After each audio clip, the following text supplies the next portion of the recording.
the prison board meeting. And it's the first time we're back for a long time, as we were just discussing. But I would ask if you can vision our flag and stand for the pledge to the flag, since we don't have one here that I can see.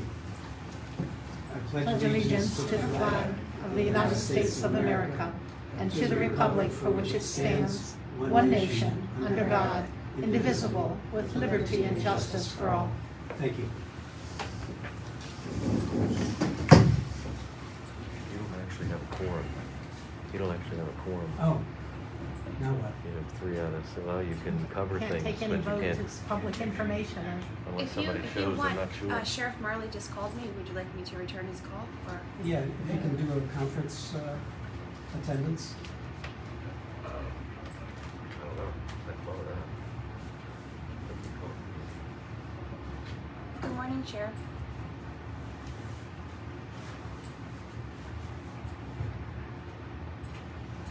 District attorneys in Harrisburg. Are you guys together? Could I put you on speakerphone so you could attend via speakerphone?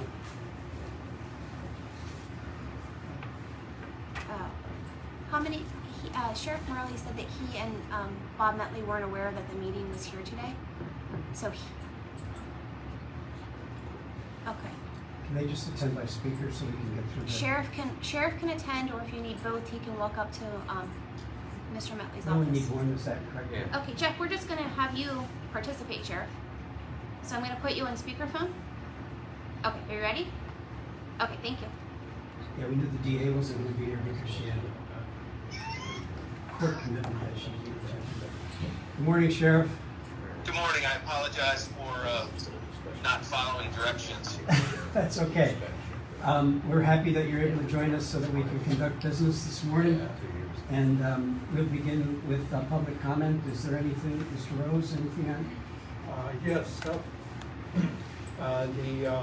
the prison board work group realized that the residents of the prison still have rights for voting. And we were wondering what the procedure is for providing for that. The warden has given me a little bit of information on that and said that more would be explained right here. I think you mean the Lebanon chapter of the double NCAP right, work group. Deputy Warden Davis does an excellent job with that, so I'm gonna let her explain the procedure. Okay. Yeah, so I printed out the procedures on voting and who's eligible. So every inmate on every housing unit is aware of who can vote, who can't for the guidelines. The process is the inmates write to myself or one of the counselors for an application to register if they aren't already registered. They're given that application in an envelope and they send everything to the voter registration office at the courthouse. And then from there, the registration office should take care of everything else as far as sending the inmate the registration and everything. Or if they're already registered to vote, we can give them an absentee ballot application as well as an envelope, and that all gets sent to the voter registration office. Okay. All right. So basically, absentee ballot. Yep. Voting. As we discussed this, and as I started thinking about, this is actually a really interesting situation in regard to helping residents recognize, feel that they are being treated respectfully. You're talking about inmates, or is that the, you're talking about inmates? Yes. Okay, you're saying residents, and I'm thinking residents of, you're talking about inmates of the prison. Okay. Yeah, there are some of us who prefer residents. Well, we confuse that with residents of the Inmates county, is- so yeah. just And for clarity. And if they're not, if they haven't been officially found guilty of anything, they are more residents. They're incarcerated individuals, but that's what we train our staff to refer Yeah. to them as, because Yeah, that's- they are housed in a facility. To add to that, we also provide inter-office mail envelopes, which means they're not required to use any financial gains or means. They don't need that to correspond to the courthouse. We also have been able to, if somebody on the outside has an advocate, maybe they're not able to read or write, and they have somebody that's able to help them along the process. Those individuals in the community will reach out to our treatment team, and our treatment team will allow them to come in to help the individual to facilitate the ballots, the absentee ballots, and those things of that nature. And I would expect that would be very helpful for those whose literacy is not very high. But as we realize that this is a very interesting situation, because their votes are for you folks who actually make decisions in regard to what their living situation is like. Actually a wonderful demonstration of democracy. And it occurred to me that this is an action that might be usable for by emphasizing their rights and by making as much of those rights available as possible, that the residents, the inmates, become aware of their empowerment as citizens. And a lot of mental health issues come really from an internal sense of helplessness and hopelessness. And so anything that counters that, then it's very small, of course. However, it's very broad, and there will be some individuals who can grab onto that, and it can be very meaningful for them. So I was wondering if there might be, we might have a discussion sometime about ways in which we can kind of be advocates for the incarcerated individuals to actually vote, to pay attention to that, to have information about candidates, and whether there might be a way that could fit in with your normal operations. We're open to that. I would direct you to we can have a Zoom meeting, but I would put the Deputy Warden of Treatment as my designee to continue conversations for something such as that. Okay, all right, thank you. Yeah, thank you. Thank you, Mr. Rose. Thank you. Any other public comment? Yes? My name is Esther Jordan, Myerstown. It was brought to my attention by quite a few inmates recently. When inmates are taken into the jail, admitted, they take any kind of undergarments that are not white. They still do that, I'm assuming. Our policy states that they have to have undergarments that are white. If they come in with colored garments, they're allowed to keep those garments, and then a request slip is given to the chaplains. The chaplains would exchange out a colored garment for a white garment. We do not just take the garments and take them. They're provided something in their place. All right, that's not what I'm being told. That they only have pads and the tampons, and they have their menstrual, like, they can't get them. Like, I know Marilyn knows he gets them to people, but maybe she takes like a week, so she hands them out once a week. So that was a concern in theirs. Deputy Warden Davis, I believe you facilitate the transaction of that happening. Yeah, so for the females, there have been many instances where, and Marilyn's not here, I've been contacted to get something ASAP. So it's not like it's not being done. If we're made aware of it, they'll get something as soon as possible. Like what kind of time frame is that? Understand, like days or Like the same day. Oh, you get them on the same day? Yeah. Okay. Thank you for looking into that. That was a good thing. Also, one quick question. I'm not going to get into details about it, but I need answers to this. If a person files a PREA report and you get the outcome of their case, or you close the case, whatever you do, your policy, you inform that inmate? Deputy Warden Davis? Once there's a conclusion, whatever the conclusion is, there has been letters typed from me to let the individuals know the outcome of the investigation. Okay. And they usually get that house when you have like a time frame and the amount of time that they get It depends on the investigation and how long it takes for it to come to some kind of conclusion. Once it is closed off, Right. you get it to them right away. As soon as I know the outcome, yes. So there would be no reason whatsoever that somebody wouldn't have their pre-outcome report, right? Is there exceptions that people wouldn't get it, that you don't give it to some people? If someone's out on a writ and I can't physically give it to them right away, Because you get it to them when they come back. yeah. Okay. There is the right to know law. I just found this out this week from the Office of Open Records and right to know people. So the moment that you leave prison, you are no longer, that is no longer accessible to you, the outcome of a pre-report. It is not considered something you have a right to know.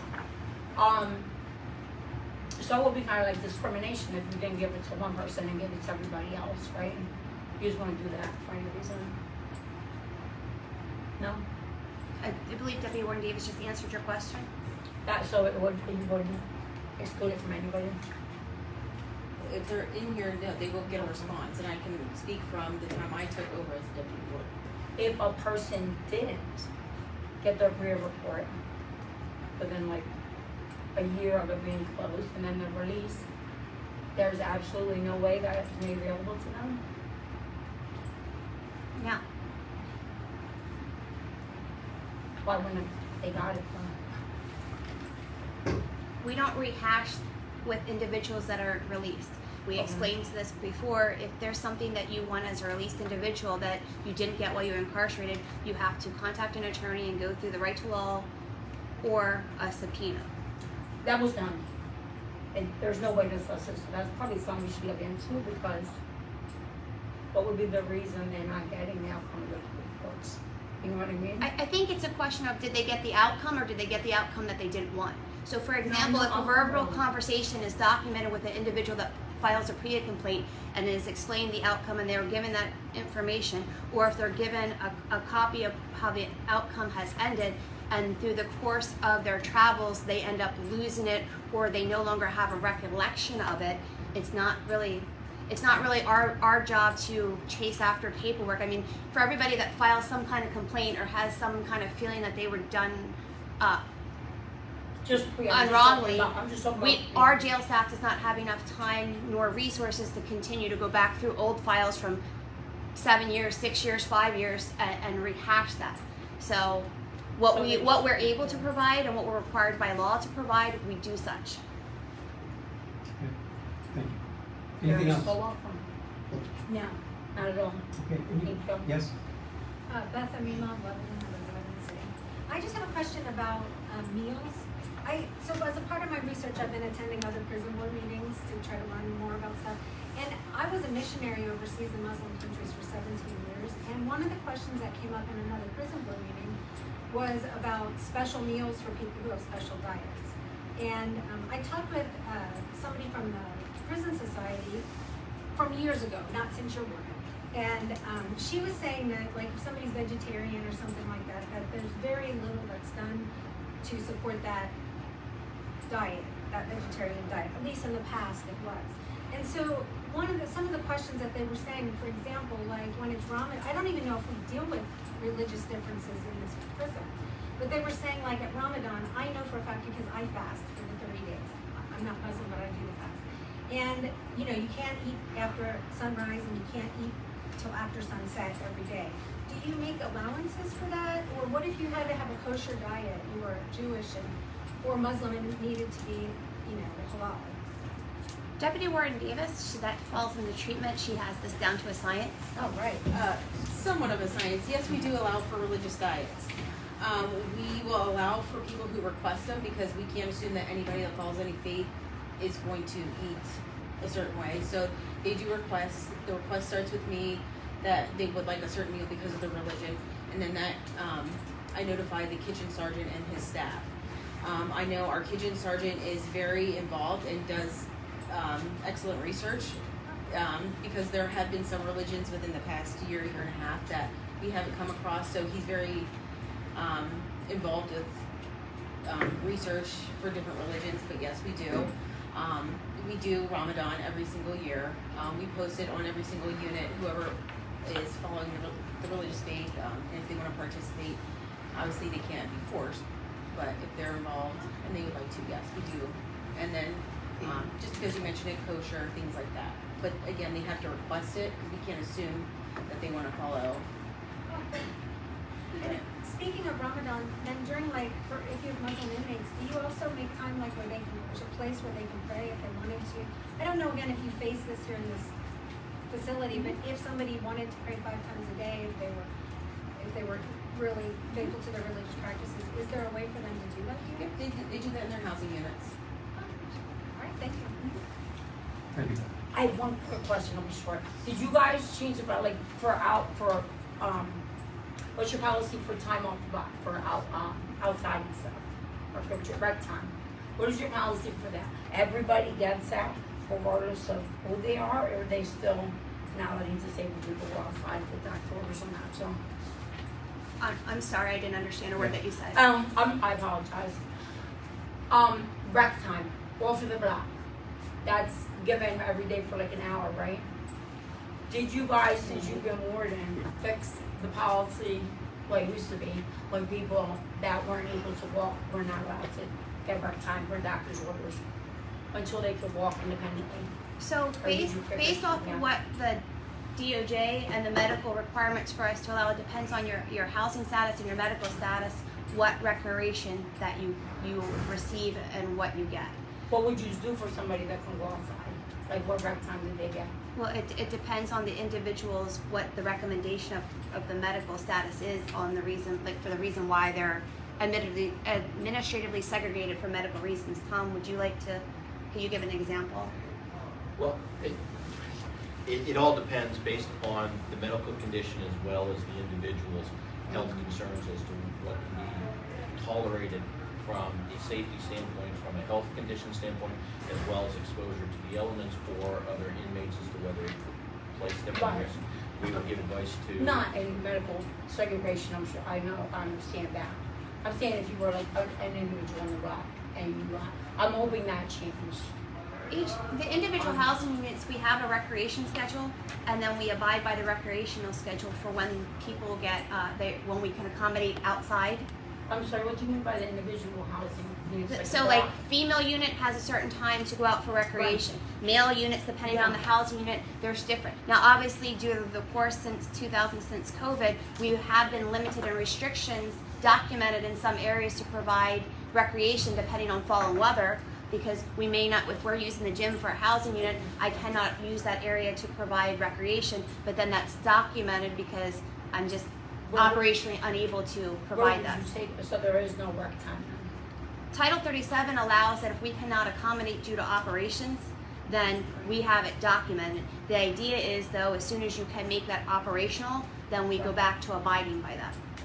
I was concerned, I was hoping they changed because they medically ordered me when I was incarcerated. I wasn't allowed to go outside.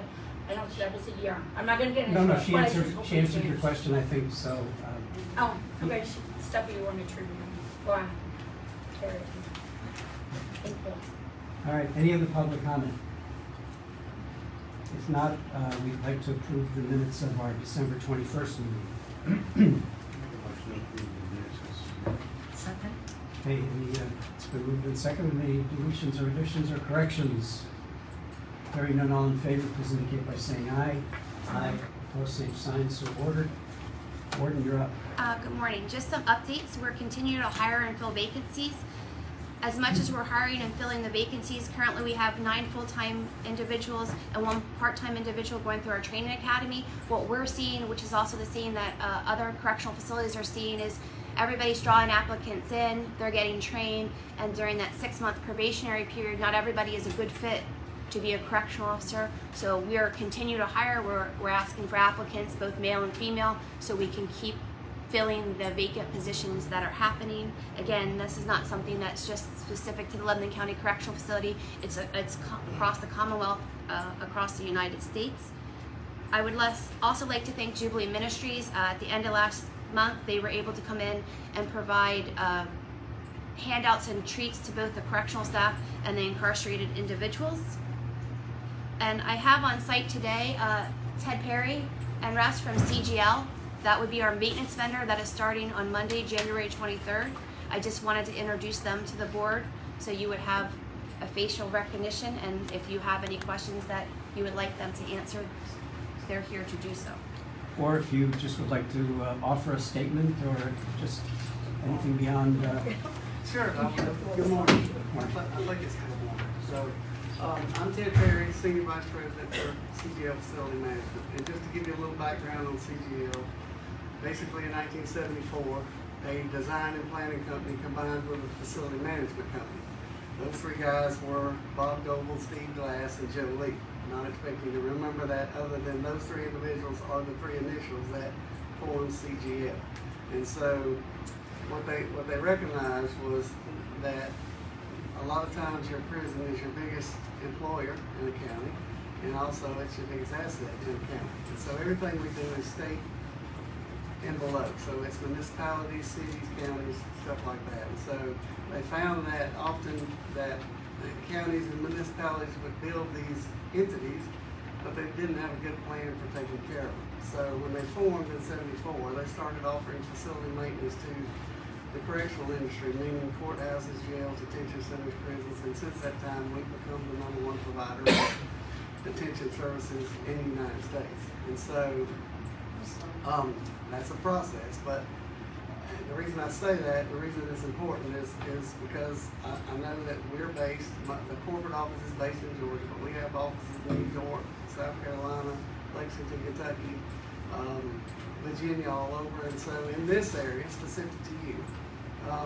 we've done work in Berks County, Dauphin County, we've been in Franklin County for 17 years, Lancaster County, and so that we've worked in all 50 states and 13 different countries. And so this is what we do. We often get called to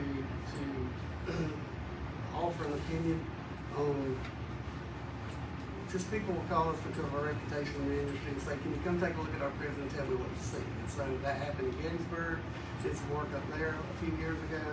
And because we do this all over, we're able to offer advice. And look, we're glad to be here. I'll be glad to answer any questions you may have related to CGL, but when we come in, we hire locally. So the people that we put here at this site will be local. We'll bring in some regional support, and we'll bring in Russ and myself from other areas, kind of like a tiger team, if you will, to help with startup, transition, and training. But we're also retaining the one facility guy that you had here.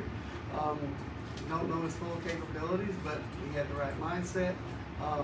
Seemed to have the right attitude, and we believe that we can train him to get him where he needs to be to help expand his capabilities, and make the prison a safer environment for all occupants. Thank you. Yes, sir. Welcome to Lebanon County. Thank you. We're glad to be here. And I'll just add to Mike's welcome that we do have some other examples of outside vendors. The most prominent probably is Prime Care. So you have a very high bar to challenge, because we seriously, your credentials are well documented, and we appreciate that we were able to arrive at a contract. So thank you. Thank you, Commissioner. Yes, I do have a question, sir. Yes, ma'am. What new avenues will you use to recruit people to hire from the local communities? Because we have tried to hire, and I'm told that we can't hire anybody locally. What makes you different? Why are you going to be able to hire somebody? Well, I'll first answer by saying I think we have all the positions filled already, or either the last one accepted today, I think, but he has to go through background. To answer your question specifically, we have a lot of revenue. So we have 4 full-time recruiters in-house at CGL. We have 2 other corporate recruiting firms that work exclusively with CGL. We have military hiring fairs that we attend. We also partner with a lot of vocational technical schools for graduates that just got out of HVAC certification or got out of plumbing certification, that a lot of times the professor or the teacher will recommend to us because we partnered with them in the past. We also have programs where we pay for their tuition, we pay for their training, and in return, they come to work for us when they graduate for X number of years. We offer incentive bonuses. I mean, just a number of ways that we attack that, because it used to be that we were, same for you, we were recruiting against whoever your competition or a couple of people, but now you're recruiting against the entire world. Everybody, everywhere you go is hiring, and everybody's a free agent. So it takes being creative and a lot of avenues. Are you unionized? No, ma'am, we don't do any. That was one of the issues of Berks County. So we're on there, they're trying to get a new prison. It was built in 1933, part of it, and so we went there to offer some advice on design and planning. They wanted some proposals on maintenance, but their challenge is they would have to separate what fell up under the union and what didn't fall up under the union, because we don't do any union whatsoever. Can I ask a question? I didn't say yes. I apologize. Commissioner Litz has the floor. I appreciate you taking the time to answer those questions.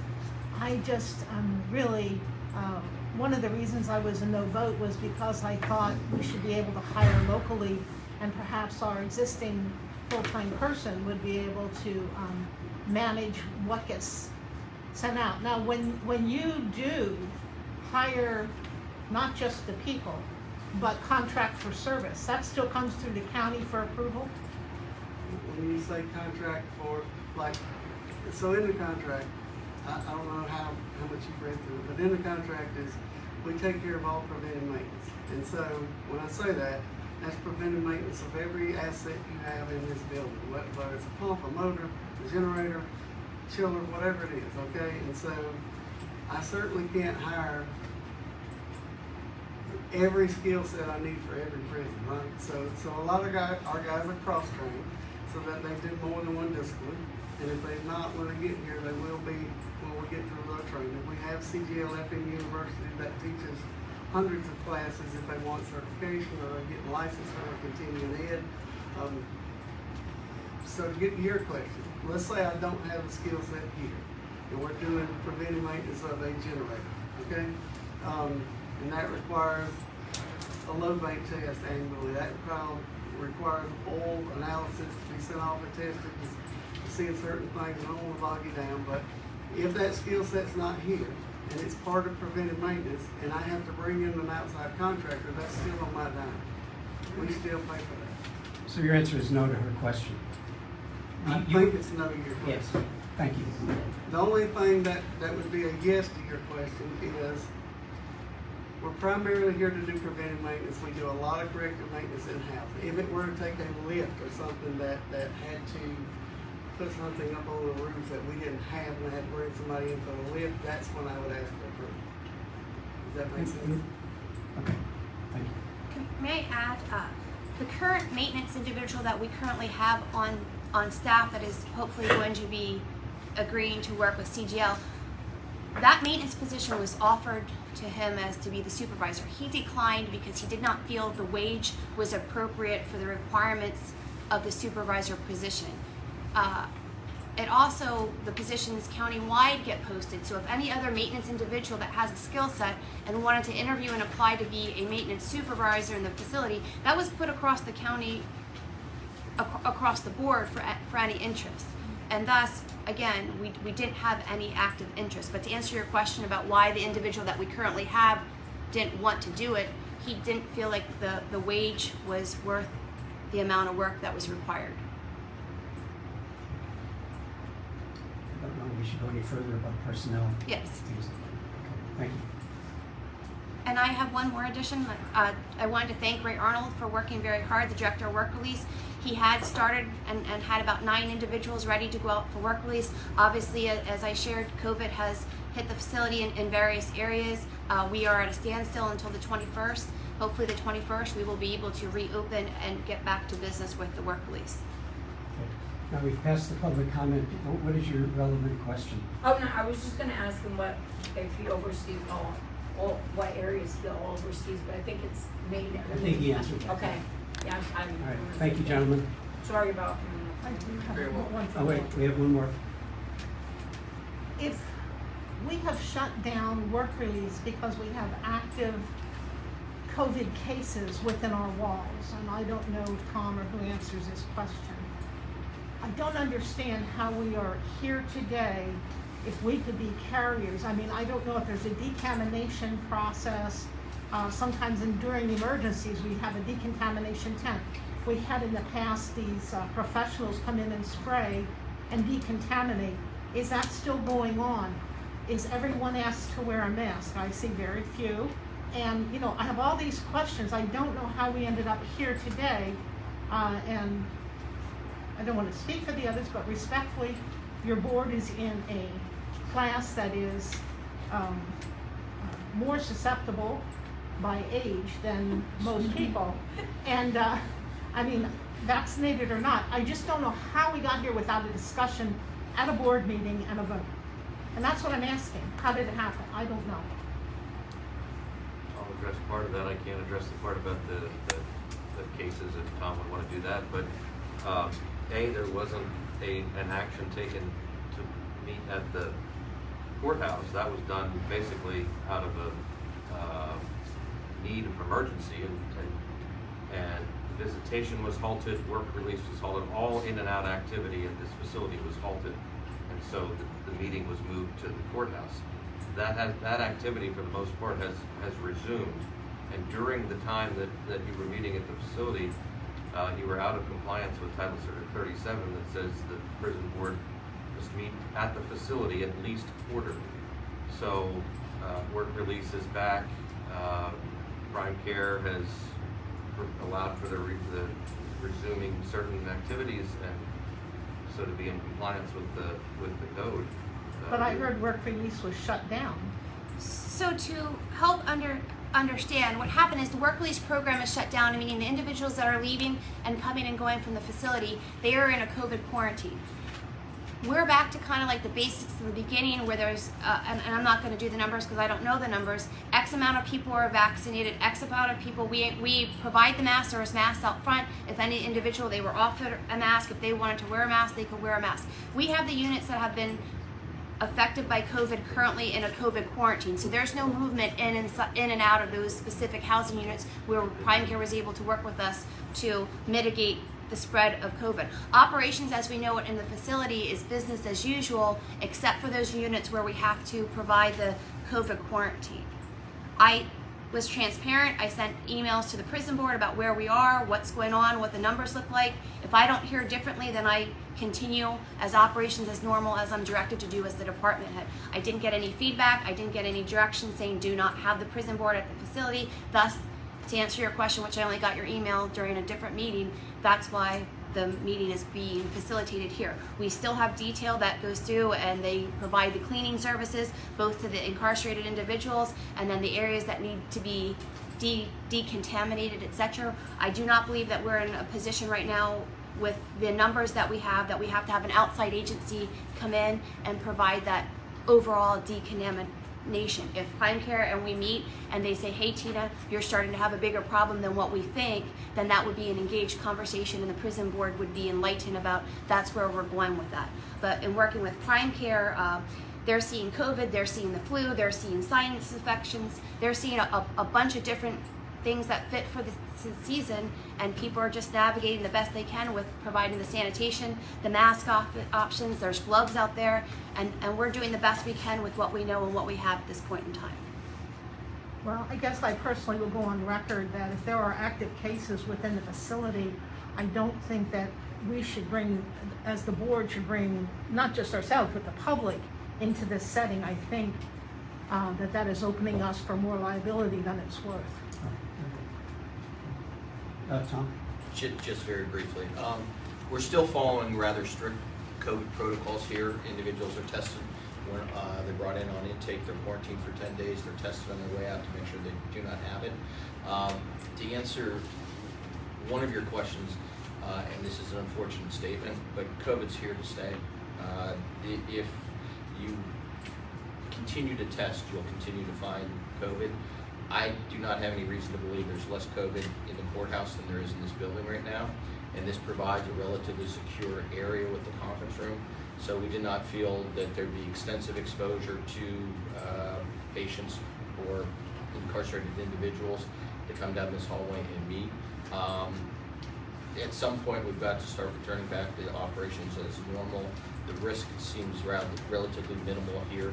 It is at the same level that we're seeing in a lot of other facilities. It's just an unfortunate truth that we have COVID in most of our buildings right now. Fortunately, not to the extent that we had a year and a half ago, where you have tens of cases. But if you test, as we're going to do for work release, because we're now checking, you're going to start to pop. And I don't believe there's a significant risk from attending the meeting here today. Otherwise, I wouldn't be here myself, and I would certainly have a mask on if I thought there was. We are still continuing to vaccinate and boost the patient population. I know we have 16 of them receiving their booster next week. We have another 4 interested in receiving their initial dose. So we'll continue to do that. As the warden has mentioned, we're also dealing with the flu, and for better or for worse right now, the symptoms and ramifications of the flu are more serious than the COVID we're witnessing. Thank you, Tom. Any reports from deputies or other departments? No, unless there's any questions. Okay. Anything from the floor? Becky, sorry, go ahead. Are you have, public comment is over, but what is? Oh, I was asking about, were you able to look up a start for any programs? I have not made contact to start programs. Okay. Beth? I was just going to ask that what you're talking about, just a continuation of that. So I'm not sure I understood correctly. The work release started, but now it's back on hold. Is that what you said? The unit, yes, it's on a COVID quarantine. Prime Care's recommendation is they go on a COVID quarantine for 10 days. The whole unit? The whole unit. So after listening to what you had to say, Tom, I'm wondering, is your if COVID is here to stay and you don't quarantine for the flu, say, whatever, is that your recommendation? We will quarantine for the flu. Oh, you do for both? Because I guess I just think about jobs, like what employers, it's hard enough to get a job if you're in jail, and then to say I'm going to be there and you can count on me to come to work, and then to not be able to go to work, like I don't know where that line is, or even if it's possible. Well, it all depends, and I don't want to speak for Mr. Arnold, but the facility has a policy in order to be a participant in work release, and it adheres to that policy. It checks with local employers what their policy is. If their policy is less restrictive than ours, then when I say ours, I use that pejoratively, but if it's less restrictive than the facilities, then they won't go to that employer. And because of the responsibility held by the facility to maintain the safety and well-being of the individuals, it's viewed higher than some employers. Some employers may say, I don't know, I need a body. I don't care if you have COVID or not, we're not testing. It's sweep it under the rug. We can't do that. And then one last question. This had actually come to my attention, golly, a year ago, maybe 2 years ago. And it has to do kind of with COVID. I don't know if it's in all the areas or just in work release, but I was understanding that at mealtime, drinks are served in one of those like big cooler type things with a little spout at the bottom. So at different times when COVID was really, when the numbers were really prevailing, we went to individual styrofoam cups. We're in pricing in individual cups for an incarcerated individual. That comes at a cost, and we have to go with the cost versus risk. If it's a block and there's nothing COVID that we know of, they're supposed to just take their cup, fill it up, take their cup, fill it up. If incarcerated individuals are doing inappropriate things with the jug and their cups, then they get addressed by staff. A variety of formerly incarcerated people had said to me in the past that they thought it was gross even back then. It's a topic of conversation. Like we hear what they're saying. Okay, and you're working on that. Yes. Okay, because just with everybody up in their hands, you don't know if they're. Yes. Yeah. Yeah. Thank you. Thank you. Anything else from the floor? Yes. I'll entertain a motion. stand adjourned. Thank you for your attendance. Thank you for your input. Sheriff, I'm hanging up.